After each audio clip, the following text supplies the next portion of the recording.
Welcome to episode 2 of the She Rolls Road podcast, where it's no gi, no rules, no apologies. And today we have Rachel Malik with us. Hi, friends. So, Hi, Rachel. make sure to talk into your mic. Talking to my mic. Yeah. Thank you. I like making eye contact, so that's why we'll be like, okay. You're going to be like looking over everyone's shoulders and everything. I'm just going to hold it. But, yeah, you can hold it. You can hold it. It'll be heavy. There, yeah. You could knock someone out with this. You don't even need to know jiu-jitsu. We don't need it. Thank you for coming on. We've known you for a long time, so it felt right to have you as guest number 1 on our new podcast. So, just to start, a little bit of background, Natalie and I started training with you at our old gym. And that's how we met. Actually, I met you prior to that at my business. You did? Yep. Did you stop in 1863? Mac and cheese grilled cheese, grilled cheese, yeah. That was so good. Panini. And I think it was during window service, because it would have been 2020, right? It was, yeah. We rode up on the horses. Yep. I met you, and you get iced lattes. Yep. And I remember because you were dating someone at that time who was obviously also someone part of the gym and who we knew would come out there. And yeah. This is my new girlfriend. And I'll admit, and I always feel so bad, I couldn't remember your name. And I'm so good at names, and I remember being like, I know her drink order, but I don't know her name. And be like, what's her name? And then it finally. Yeah. No, I won't forget it. Perfect. I would hope not. That's better, yeah. Like 5 years. Yeah. Oh my goodness, that's funny. But yeah, so we've known you for a couple of years. Tori met you about a year ago when she started training jiu-jitsu. And you've helped us with a lot of events that we've had here. You're a big supporter of us, which we appreciate. For those of you who don't know, Rachel, we didn't introduce ourselves again. Gosh damn it. Okay, rewind. I introduced Rachel, but I'm Chelsea Kaneberg. I'm Tori Starter. And I'm Natalie Kranzman. And this is Rachel.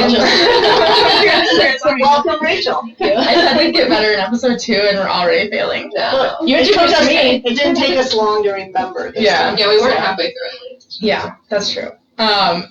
Rewind. Rachel helped me get ready for my first ADCC Open in Chicago, going on 2 years ago now.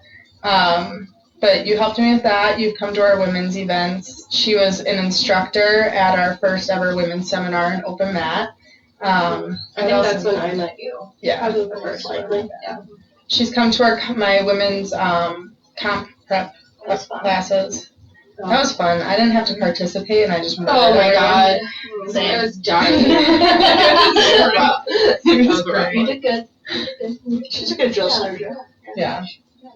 But that's enough about us. But we want to talk more about you. So do you mind telling us what rank you are? Because we also guessed on this on episode 1. Oh. I'm a 4-stripe brown belt. We got it correct. Perfect. Yes. And then how long have you been training? How'd you get into it? And where you currently train? All right, so I currently train at Freeform Jiu-Jitsu downtown Milwaukee. And I've been training. My anniversary is November 2nd of 2015, which I always find weird because it's the end of the year. So I'm like, what is it, 10 years? But it's 11. That's not my strong suit. So I'm going on 11 years now. And what got me into it was actually Cody, my husband. He started training at Waukesha MMA in like 2012 or something like that. And we were both in school, and then he'd come home and put me be like, all right, let me show you something. And he'd mount me and be like, okay, get out. And I thought I was always scrappy and do stuff, and I'd be like, I can't get out. And at this time, a lot of you know him at 170 pounds, where he's at now, 160. When he started, he was around 210, because he was coming down from powerlifting and just being a huge weightlifter. So he was a lot bigger, and he'd put me in different positions and be like, get out. And I'd be like, I can't do anything. And then, unfortunately, when the owner of Waukesha MMA passed away, Open Guard came to be, and since it was a family-owned gym, and we were invited on the very first day, because he was training with some of the co-owners and everything throughout that transition period, and he's like, come with me. And so on their opening day, I was there, one of 2 women, and then there's 25 men, and if you ever look at the picture, you see me and the back's just yeah. Get into, it's like, I had gi pants on because he let me borrow those, but I just had like a long sleeve shirt on, just like, all right, here we go. And from there, I started training almost every day. And when that gym opened, they were open 6 days a week, and I was there for the women's class, co-ed class, and just really never stopped. Yeah. So about 11 years going this year. Dang. Yeah. Like, I talk with my hands, so I'm like, I really want to look into getting swivel arms. Yeah. I think that would be ideal. Oh, yeah. Because this is going to get heavy for me. I'm getting my arm lifted today. But, awesome. And you competed as a white belt. I did 2 competitions as a white belt. My first one was in like April, so I started in November, so I was a few months in. Oh, did horribly. Got stuck in from close guard, a cross choke, and to this day, like, friends that know the girl who did it, and I ran into her, and I'm years later at Anodyne when I was working there, and I'm like, girl, do you remember you cross choke? We competed together. She's like, oh my god, really? But yes. Luckily, she was keeping her arms a little too, and not here, so I didn't get submitted. In the last 30 seconds, I finally broke free of her guard and passed, but that didn't do anything. And I remember being so tensed and seized up, and it was combat corner, so it was like round robin, and I didn't have another round, and I was so excited. I remember like Cody and Cameron, who trained with us, they were like rubbing on my arms, and I'm like, I have no grips, I don't want to do that. I got the nervous like peas and poops before I dropped my cell phone in the toilet, like right before I had to go. Yeah, pulled it out. I was like, oh my god, wiped it off, handed it to Cody, like, sorry, it's just toilet water. Still worked. Like, it was such an experience. And then the second time I was like a 2-stripe white belt, so maybe like a year later, right? And I had a good game plan. Cody and I repped it every day, like there, and I had a good showing. Made a mistake, ended up getting second. And then after that, I didn't compete until I was a 4-stripe blue belt. And I went out there like, I'm just here to have fun and put on a good show. And it was Grappling Industries, and sure enough, it was like, I forget what year it was. And that's what we did, like the blue belt division, us girls, just like, you could tell we were entertaining because even the refs and the people at the table were like, they started remembering who we were. They're like, hey, you're up next. And I was wearing my glasses because I went a whole year or two just wearing glasses, and I like walk out there with my glasses on, like, take glasses. But no, it was fun. Take your glasses off. I'm like, I need those. To see how many points and how much time was on the monitor. So I'd stop in the middle. Hold on. That was definitely a learning lesson. And then after that, I didn't compete until I transferred gyms, and I was Was it really that long? I was a 2-stripe brown belt when I decided. So purple belt, I never competed, and then when I got to Freeform in about 7 months training there consistently, I was like, you know what? I'm gonna try IBJJF. Chicago Open, it's close. Yeah, let's do it. Let's put time into preparing. And she won Chicago Open. Yeah. She 2 matches. So you didn't compete for how many years? It would have been like 2019 to 24, so 3-4 years, something like that. And then comes back and wins an IBJJF gold. Yeah.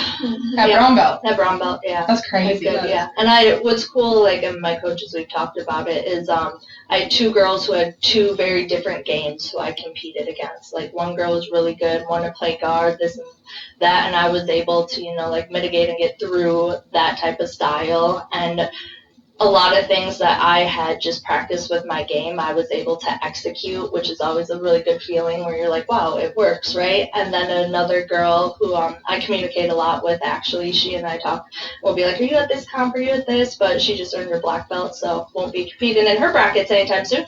Well, who knows? I don't know. But, but she had a completely different game. Like, she pulled on me, and I got to play my top game and figure that out. And from there, the last year and a half have been like, all right, the game plan I built for Chicago Open is what I've been working on for the last like year and a half to build on my game plan for these upcoming competitions. So you do have upcoming comps. I do, yes. What do you care to share what your plan is?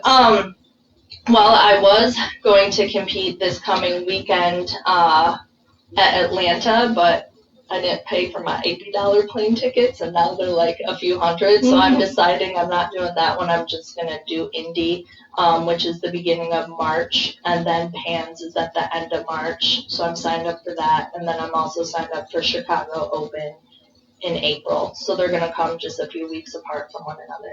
Okay. Ideally, I wanted to do Master Worlds, which is in fall, closer to the end of the year, because I'm like, all right, I'll have more time to prep and do other things, but it's my cousin's wedding that weekend, and I was like, You get I dealt with that this last a lot summer. of comps that you can't do because of weddings. Yeah. I wanted to do the ADCC Las Vegas Open to get my August comp in, and it fell on the weekend of my high school best friend's bachelorette trip. And I don't think I ever told her there was a competition that weekend, because I knew if I even mentioned it, she'd be like, bitch, you're not going. Like, you're going to Gatlinburg. Well, the reason I was going to do Atlanta is because technically, and I haven't told my cousin this yet, it's her baby shower on the 7th, but I planned Indy. So I was going to do Atlanta because March 7th is my cousin's baby shower, which is also Indianapolis Open.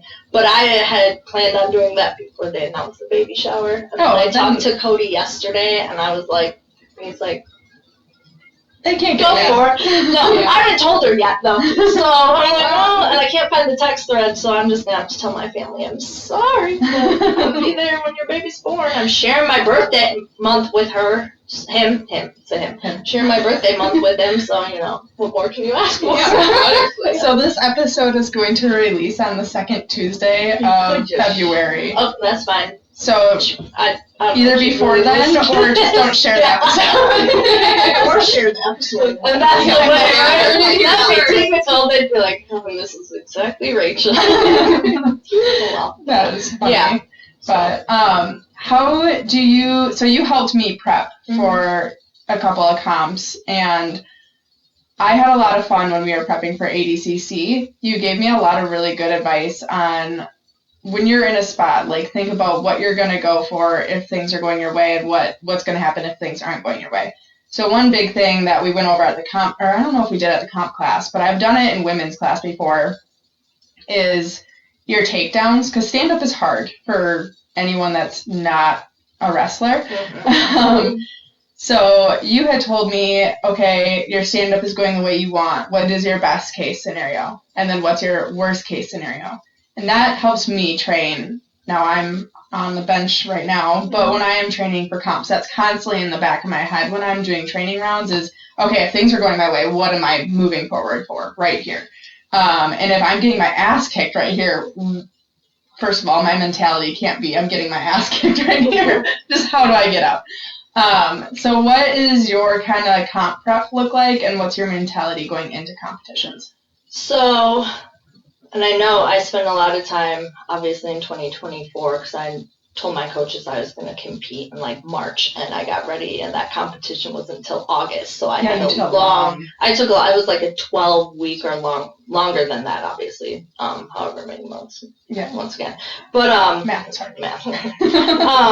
So I take inspiration from our head coach and owner, Matt Morin, who runs our competition class. And that's pretty much we start off a lot of times standing, and it will be cool.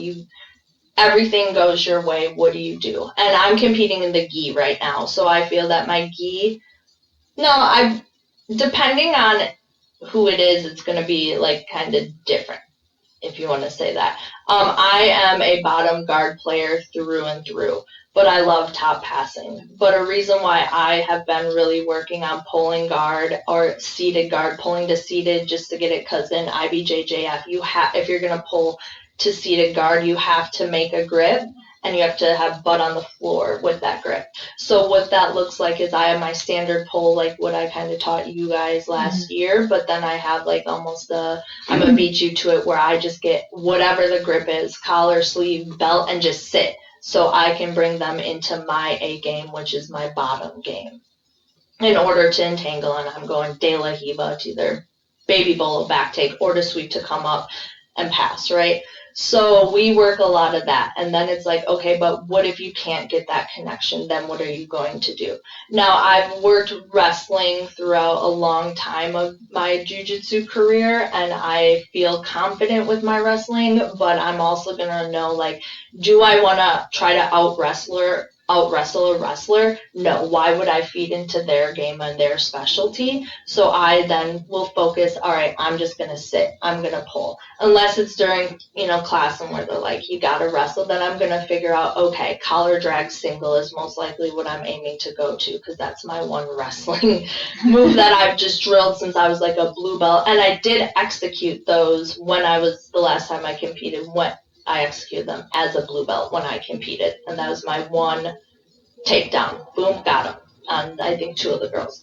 So definitely go with A game, B game. Worst case scenario for me is I get pulled on, right? Because then I'm not funneling them into my game. So when we're practicing that, it's like, okay, my coach will switch us around. First person's top, you get pulled on. That's your worst case scenario. But he lets us figure out, right? He doesn't just tell us, like, you're all doing this. It's like, play your A game. Now we're going to go B game. Now we're going C. You don't get what you want. So my C game's them pulling on me. And then it's like, all right, what grips? If they start setting up their spider lasso, how am I breaking that and getting into the grips I want and into the passing I want? So it's really figuring out, like, your game plan by how you roll and what you want to do, and then fine-tuning that. And that's what I'm doing right now. And it's hard because part of me is like, my biggest debate right now, honestly, is if they double pull, am I staying seated and having a few minutes to play the footsie, try to come up, see if they're coming up, and you only get 2 penalties, and the third one you get DQ'd, or am I coming up? And this is where, like, even Joanna Trinidad, the black belt, who, she's phenomenal, one of the best in the world, who I'm lucky enough to also train with and be friends with, and I asked her a few weeks ago, and she's like, girl, you got to figure out, what do you want to do? And I'm like, well, I like both. I like to pull. I like to play the top. And she's like, no, you got to figure it out. And then I talked to my coaches and even some of my teammates who compete regularly, like, you have to figure it out. I'm like, but I feel good coming up because I want the advantage and I want to pass. And they're like, but do you want to funnel them into your bottom game to sweep? And normally it's easier to get sweeping points than it is to get passing points, right? It's hard to pass the guard. It's hard to pass women's guard. Flexible. I'm in the featherweight division. We are small and scrambly and go. So it's kind of like right now I'm battling, like, what do I want to do? Because in my heart, I want to come up because I've really learned to, you come up, you don't accept being on the ground, but in my heart, on the other part, I'm like, I want to funnel them into my De La Hiba game because that's my game. So that's worst case scenario. Yeah. And worst case scenario is them pulling first, which part of me is like, but I'm confident with my guard passes. But you don't know until you don't know, right? Until I get into it, and then maybe I can't pass, and then I'm like, shit, now I have to go back to the drawing board and figure out. And that's why we're trying to do either Atlanta, not anymore, but Indy to have some matches to see before I go into Pans and learn there. Like, I'd rather get the rust off, right? A little mat rust, and, like, figure out, okay, what is a better game plan, or where are my weak points? For sure. Yeah. Or do you have people in your bracket already? Atlanta, I signed up for adult because there wasn't in my weight division. And so the shitty part with that is I wouldn't get points towards Pans because I've decided to go Master 2 since I will be 36 this year. So I have that option between Master 1 and Master 2. For Pans, I went Master 2 because there are now 5 of us in that division. There were 3 when I signed up, 4 including me. And in Master 1, there was only 1 gal. And she was actually in my division at, I've known who she is for a long time and watched her. She's competed a lot of competitions under her belt. But she was in my Chicago Open bracket, but I didn't get to compete against her because she lost against one of the girls. So I was like, I'd rather have more matches if I'm flying out there and doing all that. I'm going with where there are more people signed up. Indy, no one signed up yet, but. Got it. Yeah. If people are signed up, do you look up your opponents? I start to, like, kind of creep. Part of me is like, and then the other part is like, but I know, like, my coaches do, Cody does. Yeah. And I did. Yeah. And I'm like, all right, we'll see what game you're playing or where you're at. But some of them are, it's from like last year of their comps, and so. Fun fact, my first comp, when I got hurt, I hadn't looked anyone up, except for my significant other at the time had looked them up, and he knew that was going to be the roughest match of my day.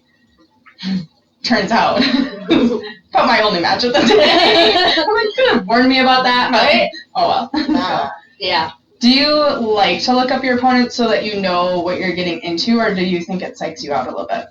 I think I like to look them up. I saw Elizabeth Clay just talked about that and how it just sparked my mind because I watched her video this past week where she's like, I don't look them up. Yeah. Because And where I used to be when I was a blue belt and that one, grappling industries I competed at, I didn't look anyone up, and I knew one of the girls because I was friends with her, so I knew she was in my bracket just because someone told me.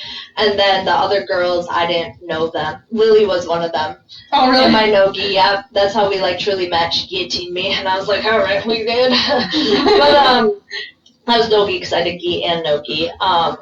But so then I didn't, but now I'm like, I'm going to look it up because I want to see your game plan. Yeah. I want to see how you roll and what you post and or not even post on Instagram, but I just Google them and I do, yeah. Okay. So I'll look up, all of it and kind of see, okay, what are we just looking out for? Yeah. But I mean, I feel like, my level, we play such similar games. Like so many women are, bottom.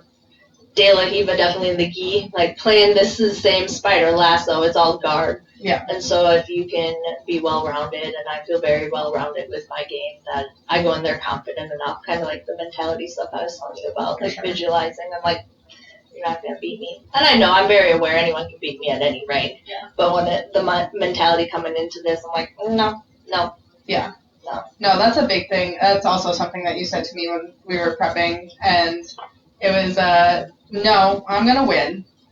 I didn't win, which was fine, but I won my first match, and I credit a lot of that to the mentality coaching from you, because that was a hard one. I was like, do I belong on these mats? ADCC is a big stage. It's one of the toughest tournaments. IBJJF and ADCC, I think, are probably the two toughest tournament styles right now. And so to win that first match, I was like, okay, I can hang here, I can play. And so thank you for that. And I love listening to you talk about your comp prep. Do you want to talk a little bit about your chef at home that helps you through your comp prep as well? My built-in chef, my husband, so jealous. He's a nutritionist, and he makes sure that I have my meals, plan them. I use my Fitness Pal a lot because one reason why I'm kind of happy I'm not doing Atlanta is I've been hovering around 127 pounds, and with the gi on I have to be 129, but I also feel it's very important for myself that I'm able to get a meal or two in before competing and water. I won't go into this dehydrated. So this weight cut, and it got a little setback because I had my period start Thursday, so I knew my weight's going to fluctuate and everything.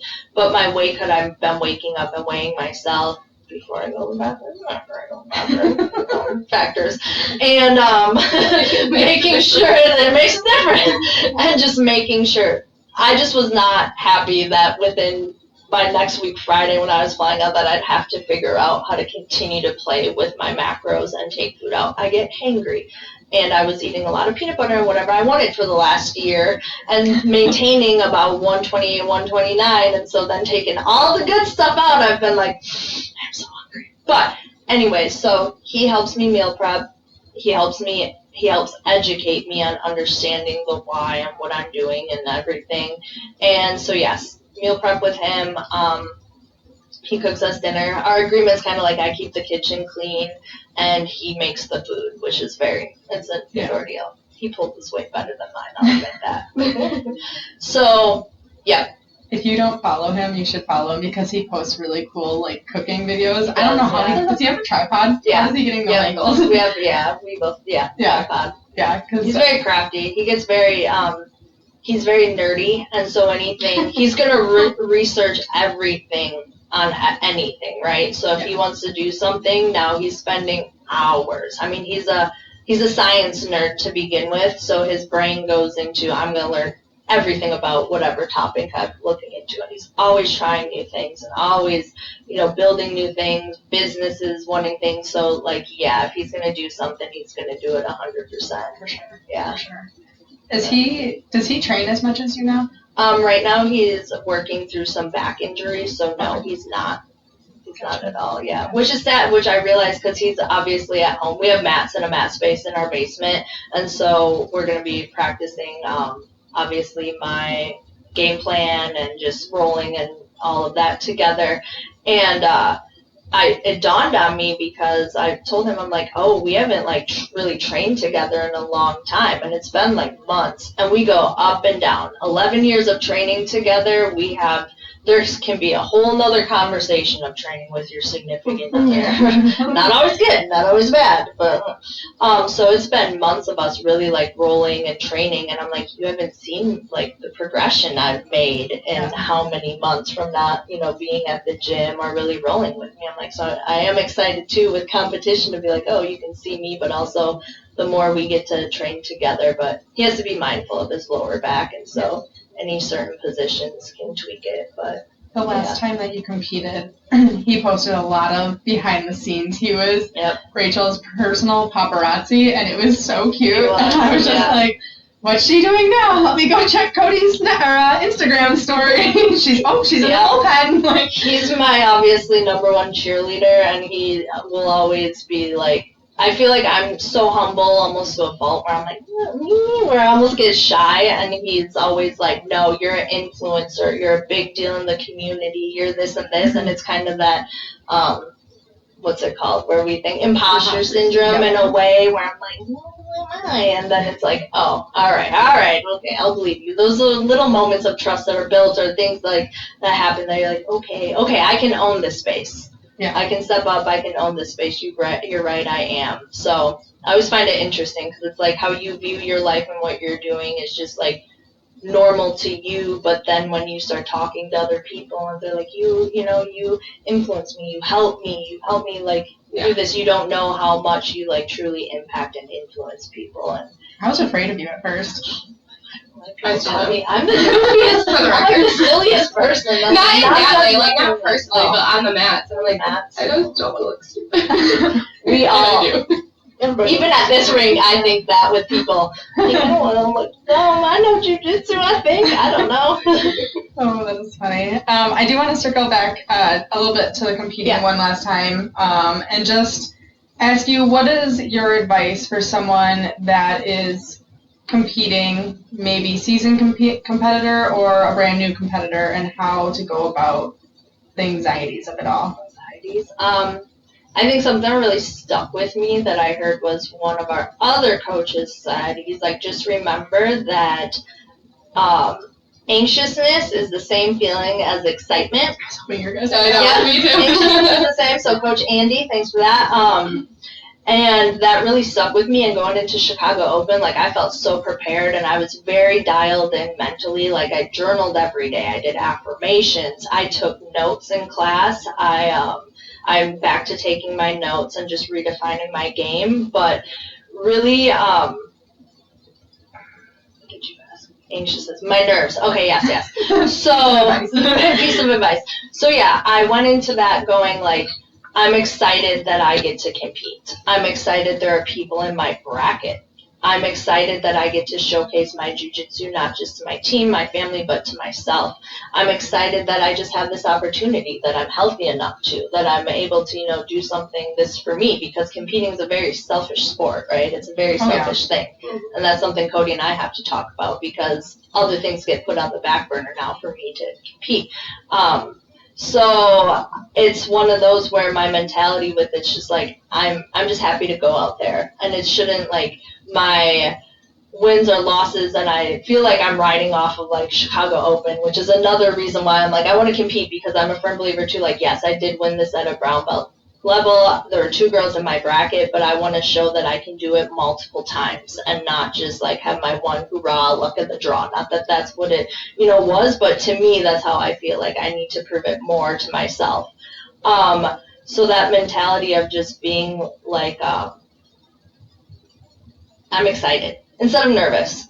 I mean, because really people like, they don't care in the end, right? They don't care. You guys don't love me. You're not going to love me less if I don't win pans. You're not going to think I'm, not good at jiu-jitsu if I don't do something. So it's kind of like putting that unrealistic expectation of almost what other people might think of you, throwing that away and just being like, I'm doing this for me and figuring out your why.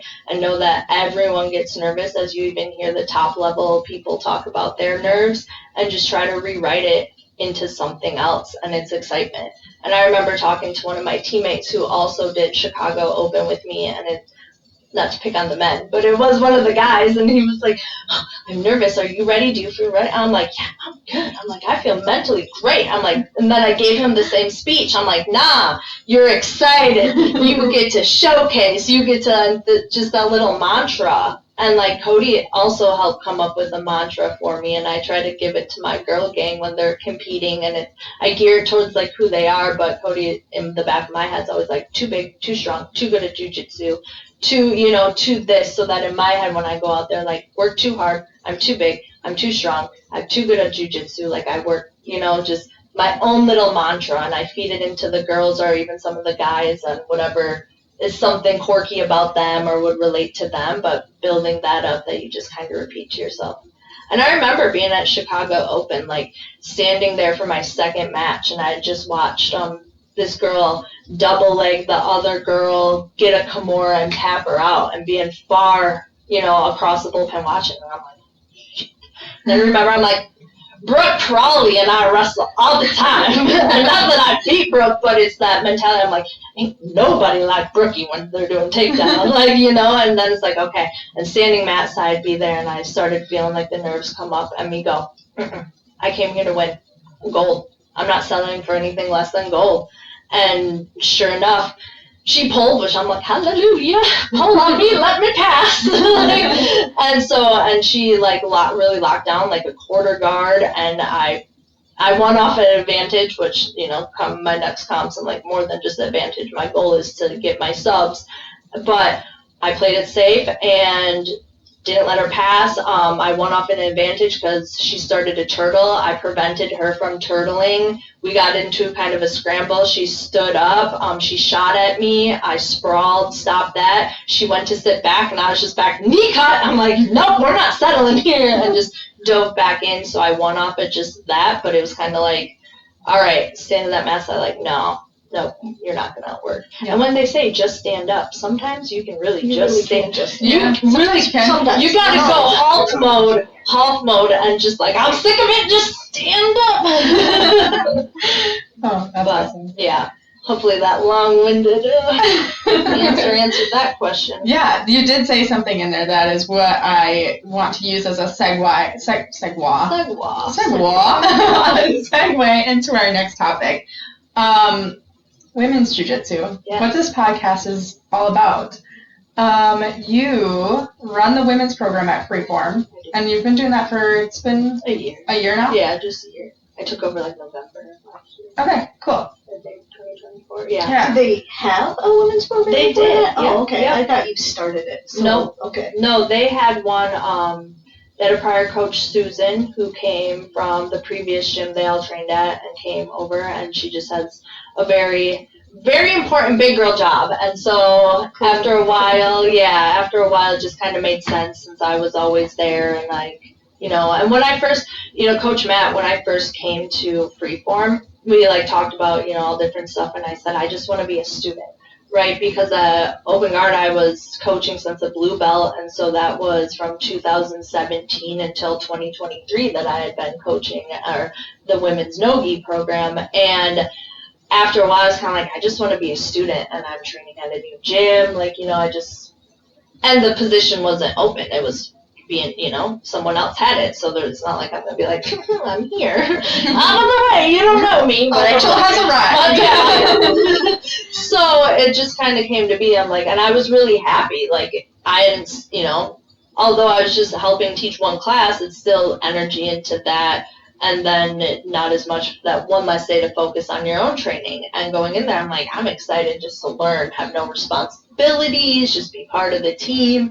And it was really good. And then just how life kind of played out, it just kind of made sense for her to take a step back and me, because at that time I wasn't working and I was at about an average 7 to 9 class periods a week. I was doing sometimes doubles, triples. I'd do like the 6 a.m. class, come back 5:30, and then their next class. So yeah, it's like I'm obviously really part of the team and was there and always showing up, and like everyone knew me, and even some of the people didn't even know this previous coach, and so it was kind of like it made sense for me to like step in. Cool. Yeah. What do you think? Because you've grown that program. We've seen. What do you think the struggle is with building a women's program? I feel like they're all small and hard to grow when you start them.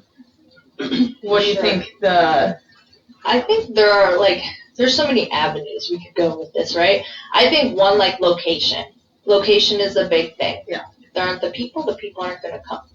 But also I think it's interesting because, in this area it's going to be more families, households. Yeah. Downtown Milwaukee, we have a lot of like college students. Like there are some moms, right? There are some, and it's not like, I know that for the most part, I don't think, we also have a children's program. I don't think any of the moms from the children's program, or I know they're not in like the women's program, right? Yeah, not that I'm aware of. That none of them have been like, yeah, I can't watch. So it's just really interesting to see that. And so I think like one, would that be demographic of where you are? So demographic, or is that people? Demographic. Cut that part up. There's no cut. Demographic. No apologies. No apologies. You're right. She can't do math. She doesn't know words. So that I think consistency. Like one thing that I learned and what I take from like how my coaches do their classes, and since I only have one class a week, I think the bigger thing is one, understanding why, and I know you guys kind of talked about this in your first episode, why women sign up for jiu-jitsu. And I find it very interesting when there are gyms that don't even have women's classes, but then wonder why women don't come and train. Because one, it's intimidating. Two, women's whys are all different. And three, like you have to have that welcoming atmosphere, and you have to have strong female leadership, women leadership. I never know if you should say women. People feel a certain type of way, but no apologies, I guess. No. Strong women leadership in there as well. So growing, I say like, my girls have been doing De La Hiva warm-ups and off-balancing and De La Hiva for months now, and then I sprinkle a little more. Before I was doing with them for months, and I mean months, because I get them 1 day a week for an hour. I encourage them that once you start feeling comfortable, try other classes. And most of the time, I will tell them, like, you'll find me in the Monday classes, in the Tuesday classes, in the Thursday classes, Fridays. And I tell them when other women will be in the class, or just let them know, like, hey. And so a lot of them, like, right now I'm not in every class. I would show up to every class offered at our gym, but I, can't do that physically or mentally, and it's a 30-minute drive, so I dedicate all of it. Anyways, so I just let them know, hey, you won't be the only girl, because that's intimidating. I think once you get to a certain level, like, you don't care, right? Like, I've been the only girl in comp class the last few weeks, and it's grueling, and I'm like, I suck at jiu-jitsu, and then I'm like, I'm battling 170-pound men. So encouraging them to try other classes, right? And either being a part of that class or just having that, making sure they feel included, or tell them, you don't have to go to any other class. You can just come to this class, but remember how much you put in is how much you're going to get out. And I gave some of the girls some stripes this past week, and I told them, because our gym, we don't ever really talk about like promotions or stripes. Like, we don't line up, we circle up. I feel like it's kind of nice that it's never something like, there's never chasing a stripe and never chasing a belt mentality in a way. I mean, maybe there are people, but I don't know, at our gym who really even talk about that. And so I told them, I'm like, I know you guys, like, we've never really talked about stripes or belts, just for the fact I said I don't want that to be your sole purpose on why you show up. I want you to come here because you build community, because you feel happy here, because you're learning something new, you're getting in shape, you're being challenged, and that. And then understanding not every day, like, I'm huge, I love that our gym does positional sparring, but sometimes you look around that room of the girls who are in there, and I'll ask, I'm like, you guys want a positional spar? You want to do this? And I'm like, I know I'm the one in charge, but I'm going to give you options. And some of them look at me, and even some can be higher rank, and they're like, I don't feel like doing that right now. And I'm like, okay. And that's where I like pick and choose. Like, am I going to challenge you and really make you do this? But if there's like 4 or 5 new people, I'm like, I'm not going to make you positional spar because I want you to come back. Yeah. And encouraging them to come back. So in the sales aspect, I was always taught if you get people to hold their word by being like, all right, I'm going to see you next Tuesday, right? that then they like mentally think about that. Oh, I just committed. Like, what's she going to think if I don't come back next Tuesday? And then I leave little teasers. I'll be like, and next Tuesday we'll learn this. So you'll have to come in order to see what like the next sweep is or whatever. And I'm like, okay. So I think there's like a lot. Posting on social media, obviously, but I think just building like a good culture, making people feel welcomed, but not pressured to also stay and understand like, hey, we all got lives. Right. Like whatever you're doing, if you're in school, like I'm sad because 2 girls who I would have loved to have when I first took over, moved out of state. And I'm like, darn, because I think of how big this class is going to be, because we have probably a total of like, war of attrition. Right, we have Always a war of total of, I think, maybe 20 women signed up at Freeform. I'm trying to think of our group chat, and I know I'm missing some. They're not always all at women's class, right? At the same time. Yeah, they're trickling all around, which I love to see, and it's good. I'm like, I'd rather you be here. You don't have to be in my class. My class is going to, be a slightly different format than what the other classes are, but I also think I appreciate that, because then you're not going to like, all right, today's not a day that I have to like kill myself, or we're learning more like technique, not that the other classes aren't like that, but you can be giggly in yourself, and it's not like the men aren't laughing. We do a lot of dancing in our class. Yeah. Our women's classes, there's a lot of dancing. You have to have fun. Like, and I think that's the thing. Like, you can have fun while you're learning. Yeah. That makes it and that's part of building the community of it. Yeah, you can laugh. I feel like that's very different between the women's and the just regular adult, like where all the men are. They're like so serious, and Ken will side-eye us if we're laughing too much. Yeah. 100%. Will said that all the time. He's like, yeah, your guys' class is so different compared to our class. I'm like, we're having fun. Not that your class isn't fun. It's fun in a different way, but I was like, it's girly. Yeah. We're cackling. Yeah. We're having side quest stories. We're also going to beat the shit out of you if we need to. Yep, we're learning. And it's hard because it's like white belts, right? It's hard in the way because it's new people. And I think I don't think there's ever truly I don't want to say, I battle with this. There are moves that are harder, right, to learn, complicated. But I think that people sometimes think that new people can't learn hard things, which I don't agree with. No. And that's where I don't bring my class back down to for new people. We had 2 new girls who have never done jiu-jitsu in my past Tuesday class. And did I alter what I was going to do? Slightly. But we still did our De La Hiva, pull guard into De La Hiva off balance drill. And I'm like, you'll have great people working with you. You figure it out. You tell people what's going to happen, right? Mm-hmm. I'm welcome. I said, we have new people. I said, you're not going to know what's going on. It's all new. It's all new. So you might as well just do it. Yep. I'm like, you're not going to know what's going on. It's going to be a weird feeling. You're going to feel lost. I'm like, we were all there. I'm like, but you're going to have a good partner and they're going to walk you through it. And so we did De La Hiva and then an off balance, and it's cool, if you can't go around, then we're going to pull into single leg X. And so I backed it up and had them do the standard single leg X drill, right? Feet in the armpits, just back and forth. And 2 of the girls are like, I can't get my hips up. And I look at it and I sit. And one of my biggest things always when people are like, I feel silly, I can't do it. I go, do you do this every day? Do you do this at work? Yeah. Do you do this on your spare time? They're like, no. I go, yeah, that's why you can't do it well. I go, but I can guarantee you come back next week, you'll be just 1% better and understand it a little bit better. And they're like, okay. So making people feel comfortable while they're in there. I'm like, I didn't know how to do this. I'll pull up my shrimps video from when I was a white belt. And I'm like, Yeah. I feel like you can never, women's class too, you do get a lot of new people pretty consistently, and it's just who sticks. But if you're constantly, for lack of a better term, dumbing down your technique and everything and taking it down to that brand new person level, your other people that have been there for a couple of months are going to be like, they're bored. Well, dang, like I can only do a rear naked choke so many different ways for this long. And just your kind of basic jiu-jitsu movements that a lot of times you go around their first day.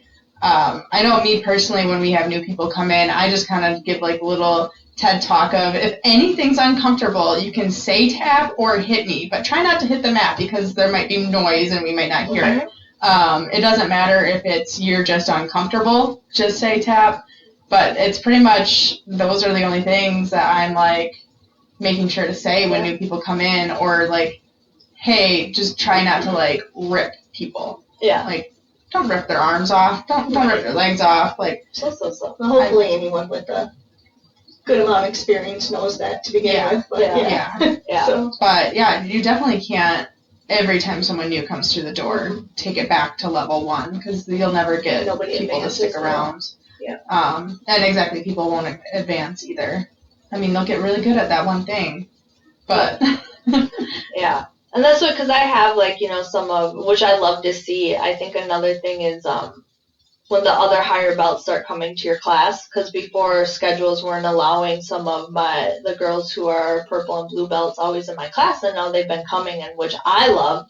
And part of me was a little imposter syndrome even with them, because I'm like, but then I realized, one, you don't play my game that I'm teaching, and two, like, I'm a big believer I can learn anything from anyone. And even when I go to, like, I go to our fundamentals class, which I'm like, this is not fundamentals, but it's our beginner classes.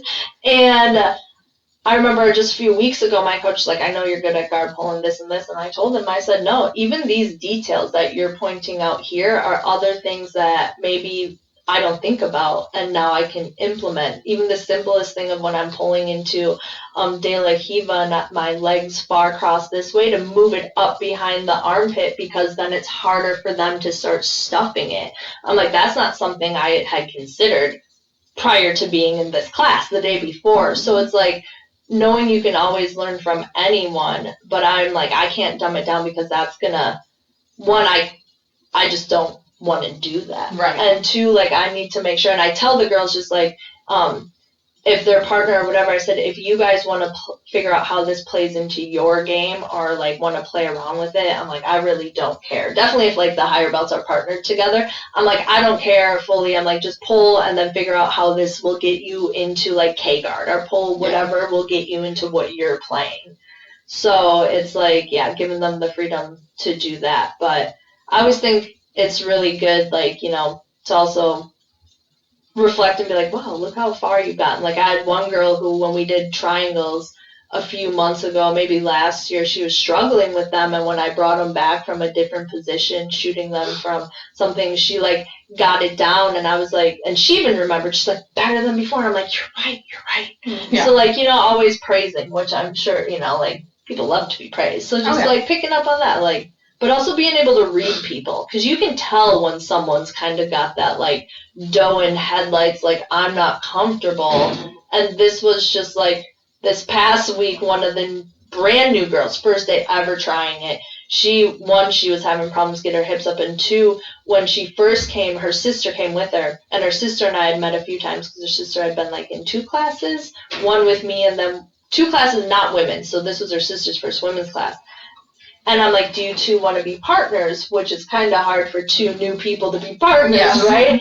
And I said, or do you want, like, to be split up? And the one sister had already been there twice, was like, we can be split up. And her sister looked at her like, you betrayed me. And I was like, okay. I'm like, this is what we're going to do. I'm going to have you do a group of 3, keep you 2 together, and then I, like, put them with other advanced people. But sometimes it's one of those, because it was 10 minutes before class, and there was no one there yet. And I'm like, oh, cool. maybe I'll have like no one show up and I'll just have an extra hour before no-gi and I can just chill. And then all of a sudden there were 10 of us on the mat and 2 girls are like, we're new, I need a gi, what do I do? And I'm like scrambling around like, all right, you ladies, this is what you're going to do. You're going to warm up, we're going to do this, I'm going to come back to you. Everyone keep moving. I'm going to go help them. And like just that running around. And so it's like, how do I pivot? But you can always feel when people, I know I can, when they're kind of like, I don't want to do that. So I ask, what are you comfortable with? Yeah, yeah, for sure. Do you guys have any questions on the women's stuff?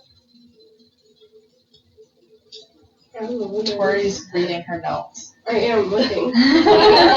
Questions I have. I guess, well, it kind of goes in it, but like, what is your main advice? I guess you can cater it to female, but as someone who, for someone who is like wanting to start jiu-jitsu, like another female who's wanting to start but is feeling too intimidated, a little too scared because they've never done anything like that before, like what do you tell somebody like that? Not trying to like convince them, but like to get them to understand that like it's not as scary as it seems. I think inviting them to a class either that you're going to be in, a women's class or a women's event, and to just tell them, like, you can't pressure people, right? Yeah. And unfortunately, like, my experience is I came into the sport with, well, he was my boyfriend at the time, with my boyfriend, so it was kind of, to me, it was different, right? Kind of like all of you, it's different going in because it's not just me off the street being like, maybe I'll do this, maybe I won't. I had someone I already knew on the mats. So I think if it's like, for me, when I try to recruit women or talk to them, I'm like, just try it. Try something new. It's not going to hurt. Find a women's class is what I'd really say, because it's intimidating walking into a room full of men.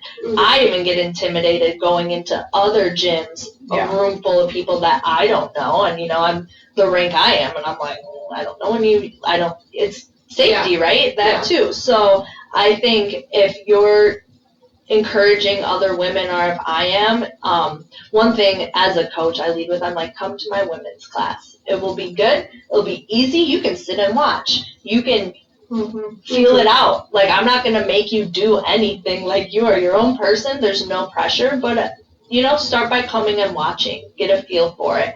And then if you want to, like, be partnered up, you'll feel safe. So I would definitely say if you can point someone to a women's class, introduce them in that way.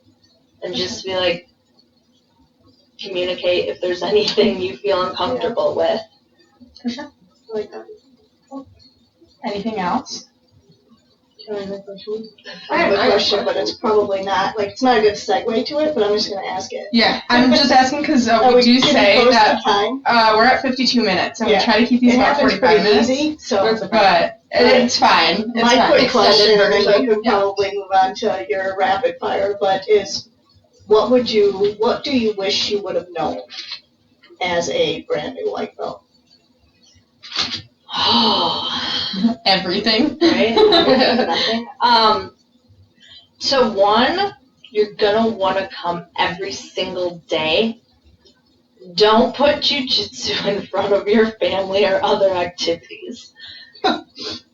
Right? This is my whole life. But I know, but that's the thing. I guess it comes down to, like, what do you want? Because, like I said, when we first started, it was 6 days a week, and I would get mad at my family or friends for wanting to do things. I'm like, I'm missing open mat. Yeah, I mean, part of me gets that, too, still. I'm like, 10 a.m. open mat on Saturdays. Stop inviting me, and then I'm like, I've been training 11 years. I can miss an open mat. I can say no. Don't put it in front of everything. Be mindful with how hard, like, you're going. Know that if you're going with higher ranks or anything like that, like, it's gonna be hard. And I always kind of giggle at people when they're like thinking they should have gotten one up on you when you're a higher rank. I'm like, you're a white belt, and they're like defeated. They're like, I should have. And I'm like, you don't know it. You don't know what you don't know. Right. And so, like, kind of being like okay with your progress. Don't ever get into your head about other people earning ranks or earning stripes or anything, before you. That it's truly your own journey. And other things may take you from it, and you may have to come back, but knowing, like, there's a life outside of jiu-jitsu, because I feel like we all get into it, you start feeling like you're progressing, and then you really are like, I can't miss a day because my skill's going to lack, someone's going to get better than me, but knowing like it's okay, other things have to come before, unless you're some, prodigy and this is your life. Yeah. Exception to every rule, but yeah, to breathe, make sure you eat food, but not too close that you throw up. Don't put jiu-jitsu before everything else, and just kind of like enjoy it. Take notes. I'd take notes.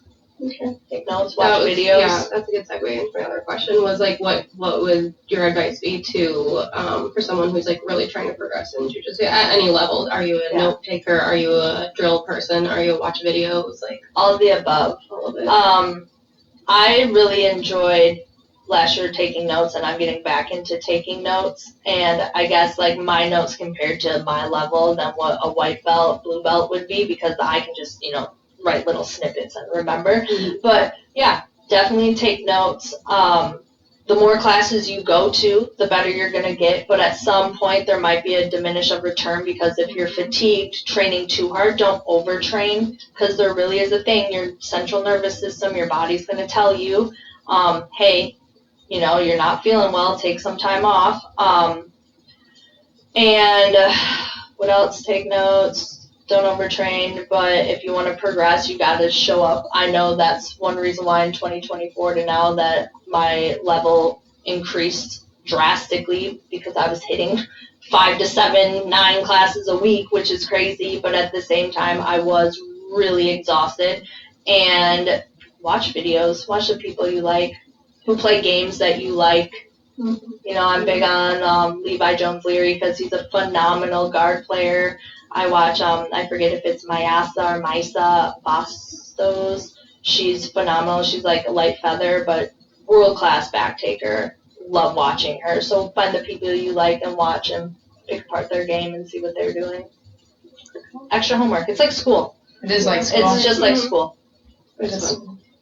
Cool. Well, to end, should we do a quick would you rather? Is rapid fire. Okay. So don't think too much. Okay. First one, gi or no gi? Gi. That was quick. Submission game or points game? Probably points. Okay. AM or PM training? I do love the AM, but I'm better at PM. Okay. Would you rather cut a little bit of weight or cut no weight at all? No weight. That's what I figured. Leg attacks or upper body attacks? Probably legs. Legs? Okay. Would you rather wrestle or pull guard? Pull guard. She already answered that. She did. That's hard on the body. Would you rather be known as a technical player or a scrappy player? You are both. To my own part. Technical. Okay. Would you rather be known for your pressure or your speed? Pressure. You have both. And then last one. Do you prefer, I already know the answer to this. Do you prefer having music on the mat or no music on the mat? Music. Everything music. I knew that one was coming, but all right. Well, we are at 57 minutes. Right. So They get the extended version. they get the extended version. We said like 30 to 45 minutes, but we're obviously not tied to it. I just hope my phone didn't run out of storage. That was my only thing. But thank you for coming on. We'll have to have you back again. We do have a topic we want to talk on that I feel like you coming on again would be beneficial, but training while you're on your cycle. Yeah. You and Cody have done a lot of research into that. So I would love to have you back for that episode, if you don't mind. Yeah. Cool. Oh my goodness. Oh, shoot. Well, on that note, this has been Rachel Malik, and I am going to remind you guys to always Roll. Perfect, we got it. All right, we'll see you guys in episode 3.